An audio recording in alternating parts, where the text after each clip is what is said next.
Praise the Lord. கர்த்தருடைய பரிசுத்த நாமம் மகிமைப்படுவதாக. இன்றைய தியானம் யோவான் 6ஆம் அதிகாரம் மற்றும் 7ஆம் அதிகாரம். இந்த நாள் தியானத்திற்கான தலைப்பு விரக்தியான வாழ்க்கை அல்லது திருப்தியான வாழ்க்கை. இந்த இரண்டு விதமான வாழ்க்கைகள் நமக்கு முன்பதாக இருக்கிறது. இன்றைக்கி நிறைய பேர் இயேசுவை பின்பற்றினாலும் ஒரு விரக்தியுள்ள வாழ்க்கை வாழ்கிறார்கள். விரக்தியுள்ள வாழ்க்கை என்றால் என்ன? என்ன காரியங்களை செய்தாலும் இருதயத்தின் ஆழத்தில் ஒரு திருப்தி இருக்காது. இது போதாது, இது போதாது, அப்படி இருக்கக்கூடிய ஒரு திருப்தியின்மை இருந்து கொண்டே இருக்கும் என்றால் அதுதான் விரக்தியான வாழ்க்கை. ஆனால் திருப்தியான வாழ்க்கை என்றால் எப்படி இருக்கும்? அதில் ஒரு நிறைவு இருக்கும், நன்றி உணர்வு இருக்கும். இப்படிப்பட்ட ஒரு இரண்டு வாழ்க்கை இருக்கிறது.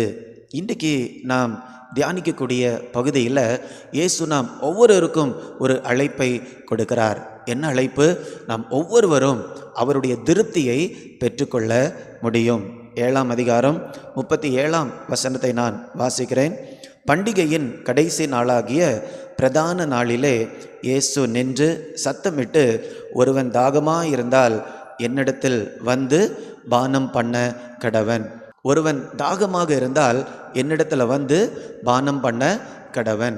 இதில் ஒரு 3 காரியங்களை நாம் பார்க்கலாம். தாகமாக இருந்தால் அது ஒன்று, என்னிடத்தில் வந்து அது இரண்டாவது காரியம், பானம் பண்ண கடவன் இது மூன்றாவது காரியம். மூன்றையும் நாம் தனித்தனியாக பார்க்கலாம். முதலாவதாக, ஒருவன் தாகமாக இருந்தால். தாகமாக இருப்பது என்றால் என்ன? சரீர பிரகாரமாக நாம் தாகமாக இருக்கும்போது அது நமக்கு தெரியும். நம்முடைய வாய், நம்முடைய நாவு வறண்டு போய் காணப்படும். கொஞ்சம் தண்ணி குடிக்கிறது வரைக்கும் அந்த வறட்சி இருந்து கொண்டே இருக்கும். அப்போ நம்ம என்ன பண்ணிடலாம்? கண்டுபிடிச்சிடலாம், எனக்கு தாகமாக இருக்கிறது, நாவு வறண்டு காணப்படுகிறது, வேற ஒன்றுமே என்னால் செய்ய முடியல. இப்படி தான் நம்ம சரீர பிரகாரமான தாகத்தை என்ன பண்ணுறோம்? கண்டுபிடிக்கிறோம். அதே மாதிரி தான் ஆவிக்குரிய தாகத்தையும் நம்ம என்ன பண்ண வேண்டும்? கண்டுபிடிக்க வேண்டும். இது ஆவிக்குரிய தாகம் என்று நம்ம கண்டுபிடிக்கலைன்னா அந்த ஆவிக்குரிய தாகத்தை நம்ம என்ன பண்ண மாட்டோம்? தீர்த்து கொள்வதற்கு முயற்சிகள் எடுக்கவே மாட்டோம். எப்படி நாம் கண்டுபிடிப்பது? ஒரு உதாரணத்திற்கு, இந்த உலகத்தில் நிறைய நல்ல காரியங்களை நம்ம என்ன பண்ணுறோம்?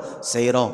ஆனால் அந்த நல்ல காரியங்களெல்லாம் செய்த பின்பும் இருதயத்தில் ஒரு விதமான விரக்தி காணப்படுகிறது என்றால் அது ஆவிக்குரிய தாகம்.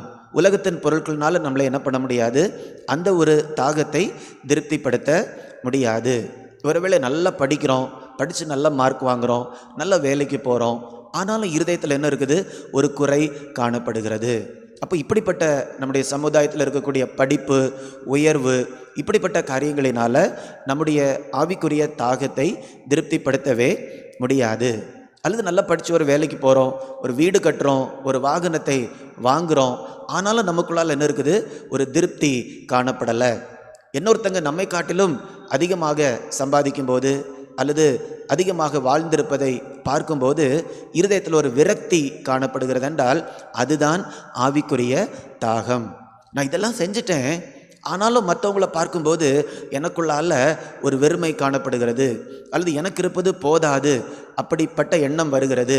அப்படி வருகிறது என்றால் அதுதான் எனது ஆவிக்குரிய தாகம். இந்த ஆவிக்குரிய தாகத்தை உலக பிரகாரமாக நம்ம என்ன செய்தாலும் இந்த ஆவிக்குரிய தாகத்தை என்ன பண்ண முடியாது? தீர்க்கவே முடியாது. இயேசு சமாரிய ஸ்திரியை பார்த்து பேசும்போது இப்படி சொல்லுகிறார், இந்த தண்ணீரை குடிக்கிறவனுக்கு திரும்பவும் தாகம் உண்டாகும். அப்போ இந்த தண்ணீர் என்று சொல்லும்போது அது இந்த பூமியில் இருக்கக்கூடிய நல்ல காரியமாக இருக்கலாம் அல்லது தீமையான காரியமாக இருக்கலாம். எதுவாக இருந்தாலும் சரி, இந்த உலகத்தின் காரியத்தை நாம் செய்யும்போது அது நம்முடைய ஆத்துமாவுக்கு ஒரு தீர்வை கொண்டு வராது. இப்போ முதலாவதாக, தாகமாய் இருந்தால் நம்முடைய ஆவிக்குரிய தாகத்தை நம்ம என்ன பண்ண வேண்டும்? அடையாளம் கண்டு கொள்ள வேண்டும். எதை செய்தும் எனக்குள்ளால் ஒரு திருப்தி வரலையா? அப்போ அது ஆவிக்குரிய தாகம். அதை கண்டுபிடிச்சிட்டோன்னா உடனே என்ன பண்ண வேண்டும் என்றால் நேரம் எடுத்து இயேசுவின் இடத்துல வர வேண்டும். அப்போ நம்ம ஒருவேளை நம்ம தூரத்தில் இருக்கலாம், இருதயத்தில் இயேசுவிடத்தில் வந்த பின்பும் நமக்கு என்ன இருக்காது?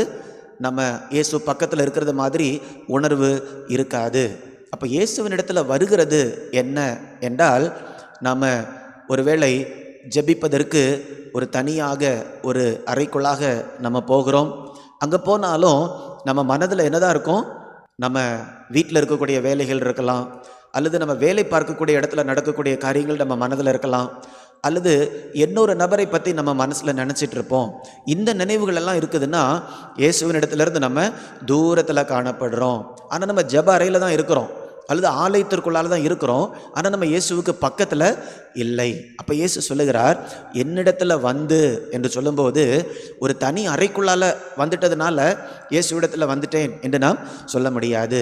நம்முடைய இருதயத்தை இயேசுவினிடத்தில் பக்கத்தில் என்ன பண்ணணும்? நம்ம கொண்டு வர வேண்டும். எப்படி கொண்டு வருவது? ஒருவேளை நம்ம ஒரு பாடலை பாடலாம், அல்லது 2 பாடல்களை பாடலாம். அப்போ என்ன நடக்கும்? நம்ம மனதில் இருக்கக்கூடிய மற்ற காரியங்கள் எல்லாம் வெளியில் போக ஆரம்பிக்கும். அதன் பின்பு நம்ம என்ன பண்ணலாம்?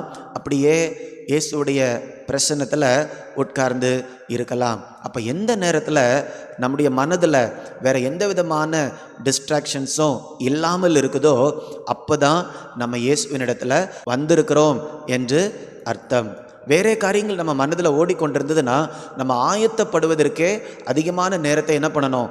எடுக்க வேண்டும். அதற்காக தான் நீங்கள் என்ன பண்ணலாம்? ஒரு சில தெரிந்த பாடல்களை நீங்கள் பாடலாம். அப்போ மனதை இயேசுவின் மேலே செலுத்த வேண்டும். இப்போ இயேசுவின் இடத்துல வந்த பிறகு நாம் என்ன பண்ண வேண்டும்? பானம் பண்ண வேண்டும். இயேசுவிடத்தில் வந்து மட்டும் உட்காந்துட்டு திரும்பி போய்விட்டால் நம்முடைய ஆத்தும தாகம் திருப்தி அடையாது. பானம் பண்ண வேண்டும். எப்படி பானம் பண்ணுவது? நம்ம இருதயத்தில் இருக்கக்கூடிய அந்த தாகத்தை குறித்து இயேசுவினிடத்தில் நாம் பேச வேண்டும். அவரிடத்துல நம்ம சொல்ல வேண்டும், இயேசுவே, நான் இந்த காரியங்களெல்லாம் செஞ்சு பார்த்துட்டேன், ஆனாலும் என் இருதயத்தில் ஒரு திருப்தி என்னால் பார்க்க முடியல. இதை செஞ்சேன் இப்படி நம்முடைய இருதயத்தில் இருக்கக்கூடிய அந்த வெறுமையை, விரக்தியை இயேசுவினிடத்தில் நாம் சொல்ல வேண்டும். அதன் பின் அவர் நமக்கு கொடுத்திருக்கக்கூடிய வாக்குத்தத்தத்தை நாம் சொல்ல வேண்டும். என்ன வாக்குத்தத்தம் அவர் நமக்கு கொடுத்திருக்கிறார்? 6ஆம் அதிகாரத்தில் ஜீவ அப்பம் நானே, 7ஆம் அதிகாரத்தில் ஜீவ தண்ணீர் நானே. இயேசுவே, நீங்கள் சொல்லியிருக்கிறீங்க, நீங்கள் கொடுக்கக்கூடிய தண்ணீர், ஜீவ தண்ணீர் மட்டும்தான் என்னுடைய இருதயத்தை திருப்தி ஆக்கும் என்று. உங்கள் சமூகத்தில் நான் வந்திருக்கிறேன். என்னுடைய ஆத்தும தாகத்தை தீர்த்தருளும், எனக்கு ஒரு திருப்தியை தந்தருளும் என்று நம்ம என்ன பண்ணணும்? கேட்க வேண்டும். அதன் பின் நம்ம என்ன பண்ணலாம்? ஒரு அதிகாரத்தை அல்லது வேதத்திலிருந்து ஒரு பகுதியை நம்ம என்ன பண்ணலாம்? வாசிக்கலாம். யோவான் 6:63 சொல்லுகிறது, நான் உங்களுக்கு சொல்லக்கூடிய வார்த்தை ஆவியாகவும் ஜீவனாகவும் இருக்கிறது. அப்போ ஆண்டவருடைய வார்த்தையை நான் படிக்கும்போது அதில் ஏதாவது ஒரு வார்த்தை நம்முடைய இருதயத்தை தொடும். எந்த வார்த்தை நம்முடைய இருதயத்தை தொடுகிறதோ அந்த வார்த்தையே நம்ம என்ன பண்ணணும்? திரும்ப திரும்ப படித்து கொண்டு இருக்கலாம், அதை நம் மனதில் தியானித்து கொண்டு இருக்கலாம். அந்த வார்த்தையில் தேவனுடைய பிரசன்னம் இருக்கிறது. அந்த வார்த்தை ஆவியாகவும் ஜீவனாகவும் இருக்கிறது. அப்படியே அந்த வார்த்தையிலிருந்து ஆண்டவருடைய பிரசன்னத்தை நாம் அனுபவிக்க அந்த வார்த்தையின் மூலமாக பரிசுத்த ஆவியானவர் நம்முடைய உள்ளத்தை, இருதயத்தை, உள்ளான மனுஷனை நிரப்பிக்கொண்டே இருப்பார். இப்போ எந்த அளவுக்கு நம்ம ஆண்டவர் தரக்கூடிய வார்த்தையை வைத்து வைத்து நன்றி சொல்லி ஜெபித்து கொண்டு அவருடைய சமூகத்திலேயே உட்கார்ந்து கொண்டு இருக்கிறோமோ, ஆவியானவர் நம்மை நிரப்பி கொண்டிருப்பார். திருப்தி அடைகிறது வரைக்கும் அந்த இடத்துல இருந்துட்டு என்ன பண்ணணும்? நாம் அந்த இடத்தை விட்டு கடந்து செல்ல வேண்டும். அப்பொழுதுதான் நாம் ஒரு திருப்தியான கிறிஸ்தவ வாழ்க்கையை வாழ முடியும். ஒருவேளை நம்ம சபையில் கூடி வரும்போது இந்த காரியம் நமக்கு நடக்காமல் இருக்கலாம். ஏன்னா ஒரு 2 மணி நேரம் 2.5 மணி நேரம் நம்ம கூடி வர்றோம். ஒரு சில நாட்கள் அதோடு கூடுதல் நேரம் நம்ம கூடி வர்றோம். நிறைய காரியங்களை நம்ம வசனத்தை கேட்குறோம், ஆனால் நமக்கு போதுமானதாக இருக்காது. அதனால தான் தனியாக ஒவ்வொருவரும் தனிப்பட்ட முறையில் நாம் நம்முடைய ஆத்தும தாகத்தை தீர்த்து கொள்ள பழகி கொள்ள வேண்டும். அப்படி தனிப்பட்ட வாழ்க்கையில் நம்முடைய ஆத்தும தாகத்தை ஆண்டவருடைய பிரசன்னத்திலிருந்து தீர்த்து கொள்ள பழகும்போது என்ன நடக்கும் தெரியுமா? நம்ம கூடி வரும்போது அந்த ஆராதனை மிக மகிமையுள்ளதாக காணப்படும். ஏனென்றால் தனிப்பட்ட முறையில் ஆண்டவரோடு ஜீவ தண்ணீர் எப்படி இருக்கும் என்பதை அனுபவித்து நம்ம வரும்போது, ஜீவ அப்பமாகிய இயேசுவை அனுபவித்து நம்ம வரும்போது நம் ஆராதனை மிகவும் மகிமையுள்ளதாக காணப்படும். அப்படி இல்லை என்றால் நம்ம கூடி வரும்போது எவ்வளவுதான் பாடல்களை பாடினாலும் எவ்வளவுதான் இசைக்கருவிகளை நம்ம மீட்டினாலும் அந்த நேரத்தில் ஒரு பரவச உணர்வு இருக்கலாமே ஒழிய நம்முடைய உள்ளத்தை என்ன பண்ண முடியாது, திருப்திப்படுத்த முடியாது. அதனால நமக்கும் ஒரு உத்தரவாதம் இருக்கிறது. இயேசு சொன்ன கட்டளைக்கு கீழ்ப்படிவதற்கு. இயேசு என்ன கட்டளை சொல்லியிருக்கிறார்? ஒருவன் தாகமாக இருந்தால் என்னிடத்தில் வந்து பானம் பண்ண கடவன். அப்போ நம்முடைய தாகத்தை அடையாளம் கண்டுகொள்ள வேண்டும், இயேசுவினிடத்தில் வர வேண்டும். ஒருவேளை நேரம் எடுக்கலாம், அவரிடத்துல வர வேண்டும், பானம் பண்ண வேண்டும். இப்படி நாம் செய்யும்போது நல்ல ஒரு திருப்தியான வாழ்க்கையை வாழ முடியும். ஒரு விரக்தி நிலை நம்முடைய இருதயத்தில் காணப்படாது. இந்த கிருபையை கர்த்தர் நாம் ஒவ்வொருவருக்கும் தருவாராக. நாம் ஜெபிக்கலாமா? அன்பின் பரலோக பிதாவே, நானோ அவைகளுக்கு ஜீவன் உண்டாயிருக்கவும் அந்த ஜீவன் பரிபூர்ணப்படவும் வந்தேன் என்று சொல்லியிருக்கிறீர் அப்பா. எங்களை திருப்திப்படுத்துவதற்காக நீர் உம்மையே தியாகமாக எங்களுக்கு கொடுத்திருக்கிறீர். ஜீவ அப்பம் நானே என்று சொல்லியிருக்கிறீர், ஜீவ தண்ணீர் நானே என்று சொல்லியிருக்கிறீர் அப்பா. உடைய வசனத்தை நாங்கள் படிக்கும்போது பரிசுத்த ஆவியானவர் எங்களை உயிர்ப்பிக்கும்படியாய் ஜெபிக்கிறேன்.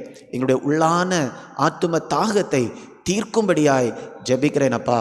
அப்படியாக திருப்தியான நபர்களாக இந்த பூமியில் நாங்கள் வாழ ஆண்டவர் எங்களை ஒவ்வொருவருக்கும் கிருபை தாரும். மீட்பர் இயேசுவின் மூலம் கேட்கிறேன் நல்ல பிதாவே. ஆமேன், ஆமேன். God bless you. God bless you.